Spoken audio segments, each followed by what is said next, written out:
Is China's closest ally about to see a regime change? The US released an intel report on the origins of COVID, and China passes an anti-hegemony law. That and more on this week's China News Headlines.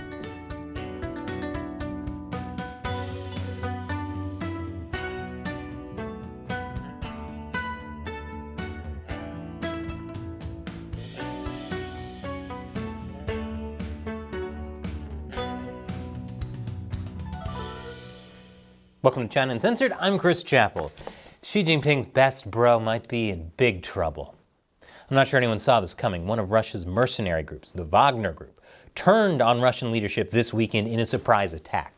Russian President Vladimir Putin vowed to crush the armed insurrection, but then backtracked and granted it immunity in exchange for leaving the country. Yevgeny Prigozhin agreed to go to Belarus in exchange for amnesty, but the stunt he pulled drew back the curtain on Russia's weakness. Prigozhin's Wagner group got within 150 miles of the capital and took the city of Rostov-on-Don along the way.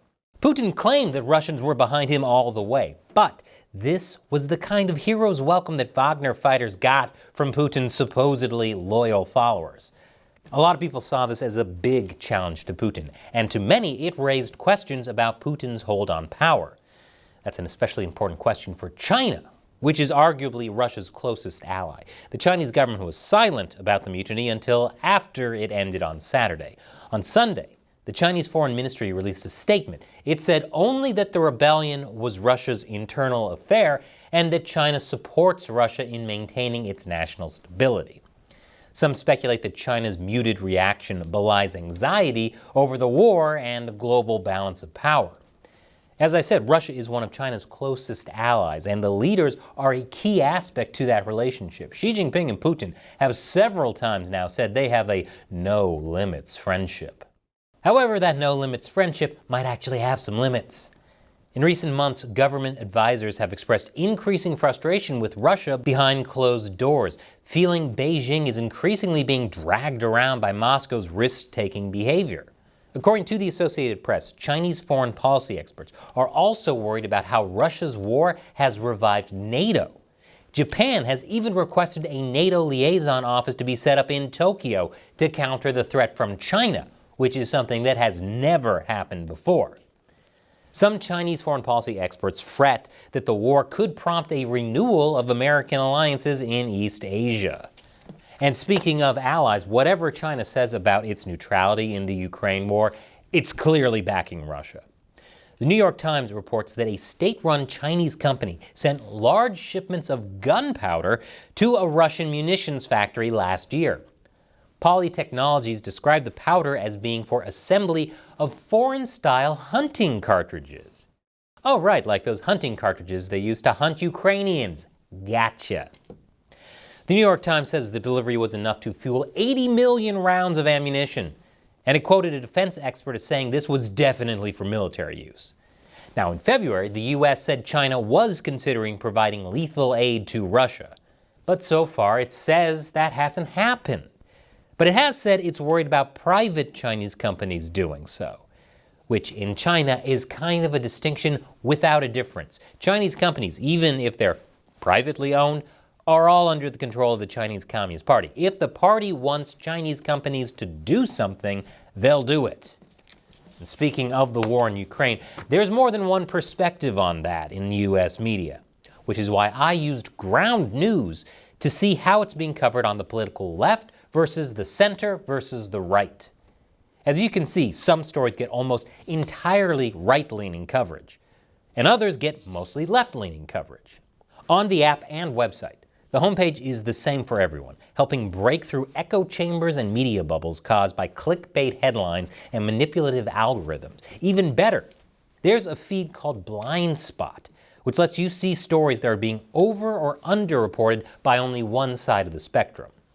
Like if you search for China politics, you can see that some topics are basically only covered by the left or right, which is why without ground news, it's easy to miss key stories.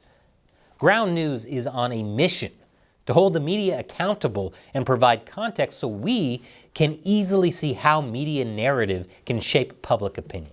It's a great place to go if you want to be more informed than the average news reader and find multiple international perspectives that you might otherwise have missed. And it's also just really interesting to see all the hidden biases in the media. And that's why we're working with Ground News to sponsor this video. Sign up at ground.news/China Uncensored or subscribe through my link before July 5th and get it for 30% off, as little as $5 a month. And after the break, did we just learn the origins of COVID? Welcome back. Last week we were supposed to learn everything the U.S. intelligence community knows about the origins of COVID. But today we know only what the White House wants us to know.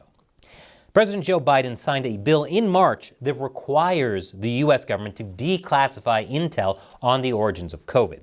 That bill gave the government 90 days to do so. And as we reported before, the deadline to that ended on one of the days Secretary of State Antony Blinken was in Beijing.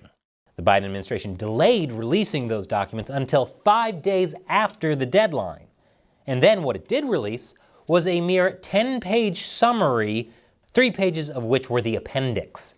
It's like being offered ice cream only to watch it fall on the floor. Not only was the summary absurdly brief, but it didn't actually do what the law said, which was to declassify the intelligence. The report basically says the government is divided on the origins of COVID. It says the National Intelligence Council and 4 other intelligence community agencies believe in the natural origin theory.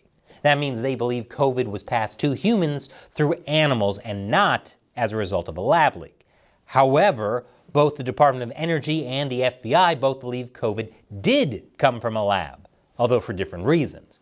And the CIA and another agency the report didn't identify remained undecided.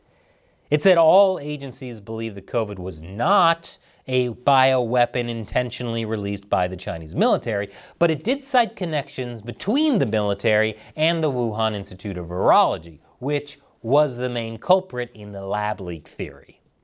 It said they collaborated on research, including on coronaviruses, but no known viruses that could plausibly be a progenitor of SARS-CoV-2.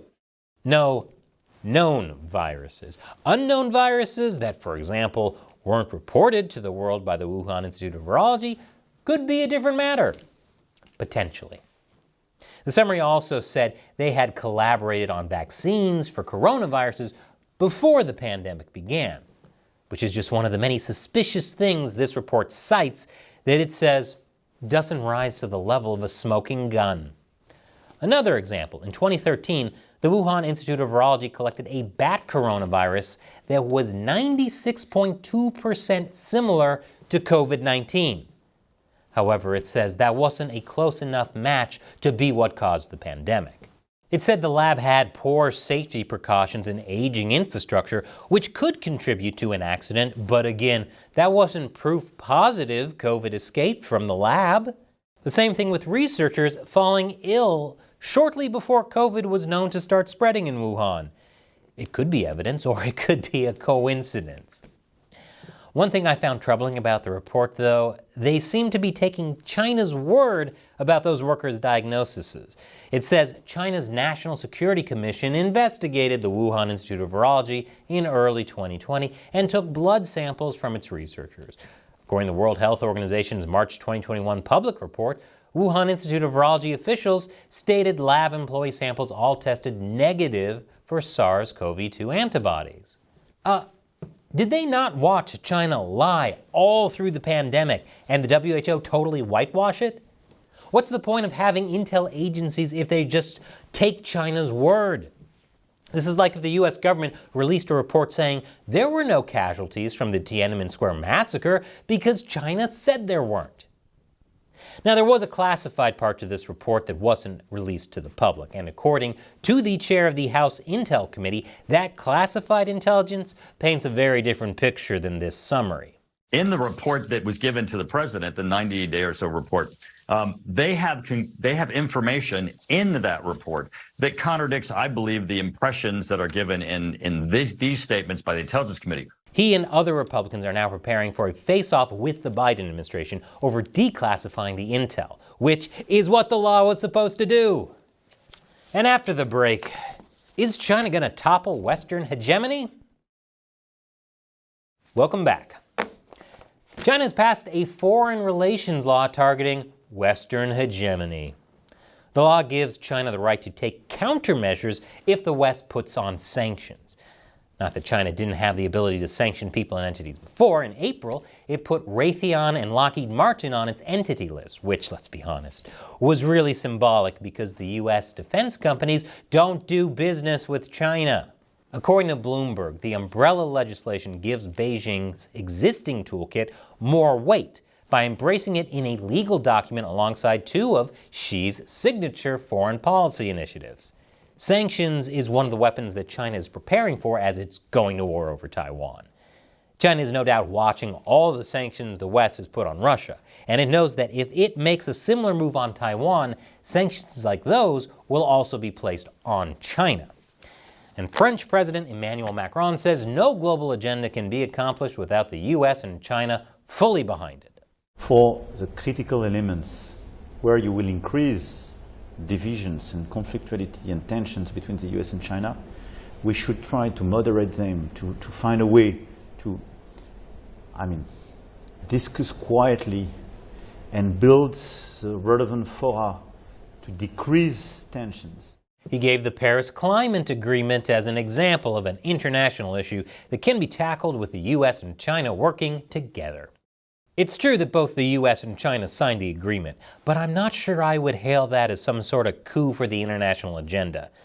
The deal doesn't have any teeth, and China, which emits more greenhouse gases than all the developed countries combined, only put out a plan in 2021 to hit a carbon emissions peak before 2030. Meanwhile, China has been building up its coal plant capacity week by week. So if and when it does peak its CO2 emissions, it's not necessarily going to stave off climate change. Macron took heat from world leaders a few months ago for saying France shouldn't blindly follow the U.S. into a war with China over Taiwan. A poll earlier this month said 62% of Europeans would want to stay neutral in the event of a war over Taiwan. That poll also found 43% of Europeans view China as a necessary partner they want to cooperate with. Not that polls are necessarily a reliable indicator of where the public's at on an issue.